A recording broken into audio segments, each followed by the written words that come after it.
It sounds like David Schwartz thinks we are almost ready for everyone to use digital assets. Scott Bassett, the Secretary of the U.S. Treasury, should also talk about how important digital assets are. The Fed in the U.S. gave us a report. They talked about tariff shock and how inflation is coming back. Their rates are not going down yet. I got some clips from Versailles. I learned a little more about XRP at the end and got more knowledge about the return of quantitative easing. Let's get right to it, guys. Scott Bassett is now here for you to listen. Yes, sir. We think the United States should be the best place to send digital goods. Building a strong market structure around that is what this committee and the Senate are trying to do. This way, the best U.S. methods can be used all over the world. That's the point, right? Are American best practices supposed to set the standard for others to follow? If so, then we shouldn't have to fill in the gaps that others may make as they set the standard. Yes, sir. Plus, digital assets are a big source of new ideas that will power the pay attention to this. Digital assets are a key part of the innovation that will drive tomorrow. Are you ready? That can make people around the world use the US dollar more, just like stablecoin laws do. Some people think that digital assets could make up to $2 trillion in demand for US government bonds over the next few years. That's it. Okay. The plan is to find a new person to buy US debt, right? That's what government bonds are. You can buy US debt. This means that the US will pay back the money you loaned us plus a certain amount, which will depend on the interest rate. We now have a tax and trade war. I don't know what else to call it. Some governments don't want to do what we ask them to do. They are not punishing us for messing up the deal or renegotiating it. Instead, they are selling treasury bonds. As you can see, China and Japan, which hold a lot of US debt, are selling government bonds worth billions of dollars.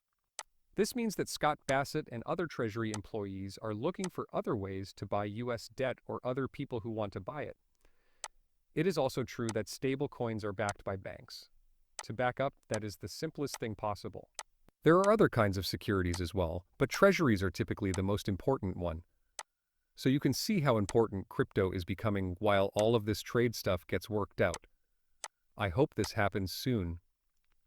You can't keep all the goods that were put onto ships last month before the tariffs went into effect for too long. I don't think any of us want to see empty shelves, but ships aren't coming in with goods. It's kind of interesting. I made a full change.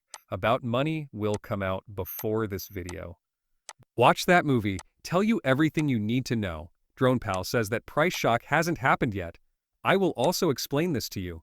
I'll play it. We're going to look at both the sentiment data and the real business data to figure out what we should do.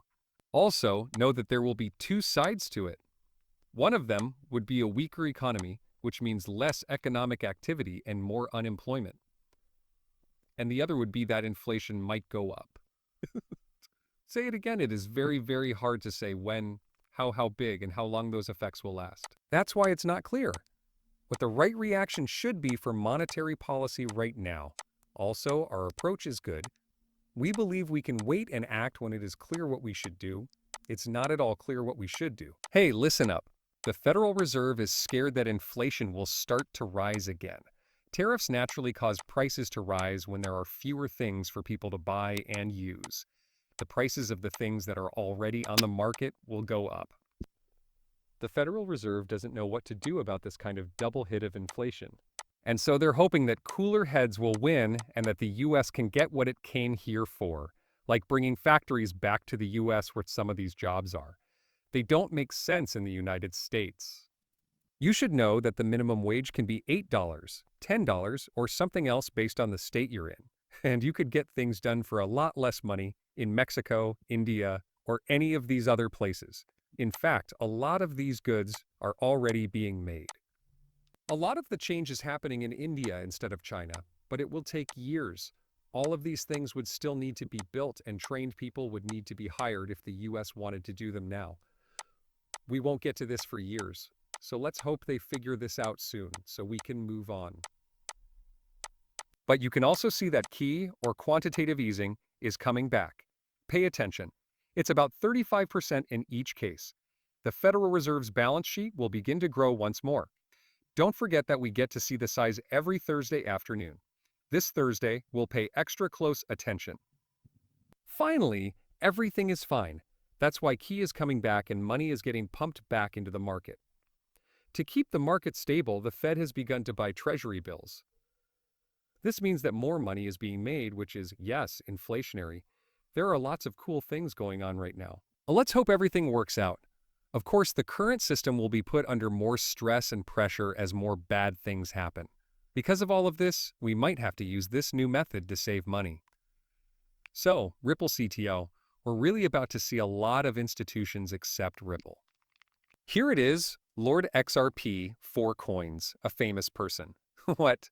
Well, people in the cryptocurrency community shared a clip from an interview with Ripple CTO David Schwartz that was done by CoinDesk. Schwartz gave an interview at the Ando Summit that showed his view on how blockchain adoption is going right now, especially when it comes to the role of institutional involvement. Don't forget that many organizations were waiting for rules to be made. They had to wait for permission. Because they were against crypto so much, they were waiting for the Biden government to end. It's great to talk about creativity and support for crypto, but we need to back up what we say with action. We need to pass some bills and laws and really get this thing going in the US. Regulations might not go into action for years to come, even if they are passed this year in 2025. You know, the longer we wait, that's why we need to really understand it better. I like sharing this with you because it was fun. The BIS Money Flower is more than just a graph. It's a plan. Before anyone else sees it, it's a picture of how central banks use technology. Let me play this. Money Flower and the Bank for International Settlements. That's what the central bankers really think about digital currencies. And if you look further, there is a small area that the central bank does not control. It's possible for them to deal with all other cryptocurrencies, including CBDC, both in bulk and in small amounts. There is more room for product money like gold and silver and so on. So, those are the only places where people can deal with each other without the central bank having full control. Now, which coins do they really fit? Inside of that flower for money. Bank for different countries. She's basically saying that these institutions, like central banks, have already tested the technology they want to use. It doesn't matter if it's quant or as data or availability later, or if it's XRP as a settlement layer, they know what they're going to do and have been moving forward for years. Smart money is putting its money into digital assets. You have to park up, pull up, and park up again. Is it rude to park far away and say that? What's the point of the new asset class? Okay, I have stocks, bonds, and a nice short-term fund. I have stocks and bonds, and he says, that's why you need digital assets, son. I have some gold and a money market fund. Why do I need to add coins? Your point is that variety can lower risk and possibly increase returns. Those are reason enough. That's the end of it. To put it another way, we want to control that risk if you believe in modern portfolio theory and Harry Markovitz's Nobel Prize-winning study that says investing is about risk as well as return. To avoid putting all of our eggs in one basket, we want to spread them out. There are 12 eggs in 12 boxes. What if I could add another basket to my risks and make them even more spread out? That way, I could protect myself on the downside while still having the chance to make money on the upside. Why would I not want to add the newest asset class, the one that was just made?